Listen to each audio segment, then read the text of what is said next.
Hello to all. Last class में हमने पढ़ा था मेंस्ट्रुअल साइकिल के बारे में।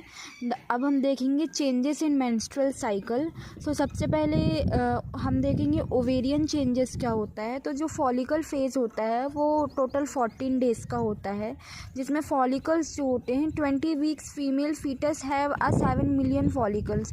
20 वीक्स ऑफ प्रेगनेंसी में फीमेल के अंदर कितने होते हैं? 7 मिलियन फॉलिकल्स प्रेजेंट होते हैं फीटस में। स्लोली ये क्या होने लगते हैं।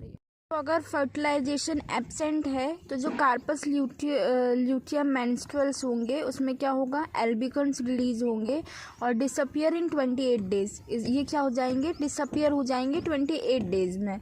अगर फर्टिलाइजेशन प्रेजेंट है तो इस पर कार्पस वैरम जो होगा रिमेन होगा अप टू 3 मंथ तक। फिर उसके बाद क्या होगा? मतलब ये इसमें हेल्प कौन करेगा फर्टिलाइजेशन में? कार्पस ल्यूटियम 3 मंथ तक। लेकिन उसके बाद क्या होगा? प्लेजेंटा डेवलप हो जाएगा और फिर जो ओवरी है उसको मैच्योर और डेवलप कराने के लिए कौन हेल्प करेगा? आगे प्लेजेंटा हेल्प करेगा।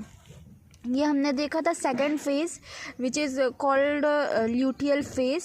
नाउ अब हम देखेंगे third phase that is called uterine changes. अब यूटेराइन चेंजेस में क्या होता है, ये हम क्या कर रहे हैं, क्या पढ़ रहे हैं? मेंस्ट्रुअल साइकिल में क्या चेंजेस आते हैं। अभी हमने 2 चेंजेस देख लिए। नेक्स्ट है यूटेराइन चेंजेस।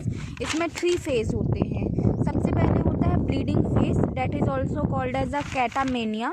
ये क्या होता है? 1 to 5 डेज़ का होता है। इस पर क्या होता है, जो कार्पस ल्यूटियम होता है वो धीरे धीरे क्या होने लगता है? डिसअपियर होने लगता है और एस्ट्रोजन एंड प्रोजेस्टेरोन का लेवल क्या होने लगता है? इंक्रीज होने लगता है।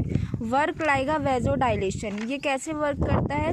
वेजोडाइलेशन जैसे वर्क करता है। इसमें क्या होता है, जो uterine artery vasoconstriction, uterine artery क्या होने लगती है?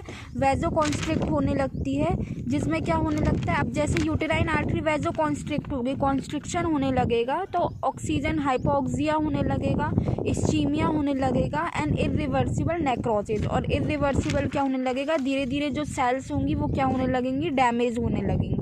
फिर उसके बाद क्या होगा? एंडोमेट्रियम सेल डेड हो जाएगी। एंडोमेट्रियम सेल क्या हो जाएगा? शेड ऑफ हो जाएगा और ब्लीडिंग स्टार्ट हो जाएगी।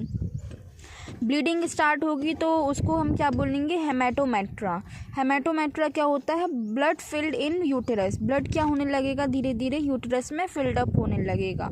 फिर क्या होगा? सेंसेशन आएगा। सेंसेशन आएगा तो क्या होगा? जो हाइपोथैलेमस होगा वो हाइपोथैलेमस में क्या होता है, जो पोस्ट पिट्यूटरी ग्लैंड होती है वो क्या रिलीज़ करेगी? ऑक्सीटोसिन रिलीज़ करेगी।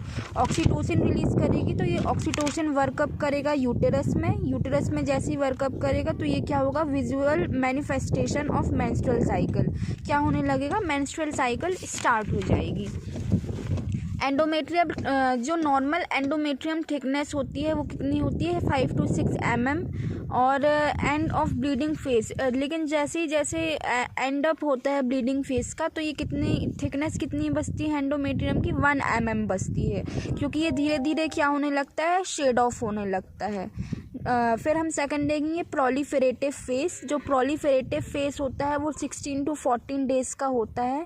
इसमें क्या होता है, जो एस्ट्रोजन होता है वो हाइपरप्लेजिया हो जाता है। मतलब इसमें क्या होता है? Increase the number of cells. जो सेल्स हैं उनका नंबर क्या होने लगता है? इंक्रीज होने लगता है। फिर उसके बाद उसमें क्या होगा? एंडोमेट्रियम थिकनेस इंक्रीज हो जाएगी। अब नंबर ऑफ सेल इंक्रीज होंगे तो थिकनेस भी क्या हो जाएगी? इंक्रीज हो जाएगी। थिकनेस कितनी इंक्रीज होती है? 2 to 3 mm। नाउ हम देखेंगे थर्ड फेज सेक्रेटरी और प्रीपरेटरी फेज। ये कितने डेज़ का होता है? 15 to 28 डेज़ का होता है।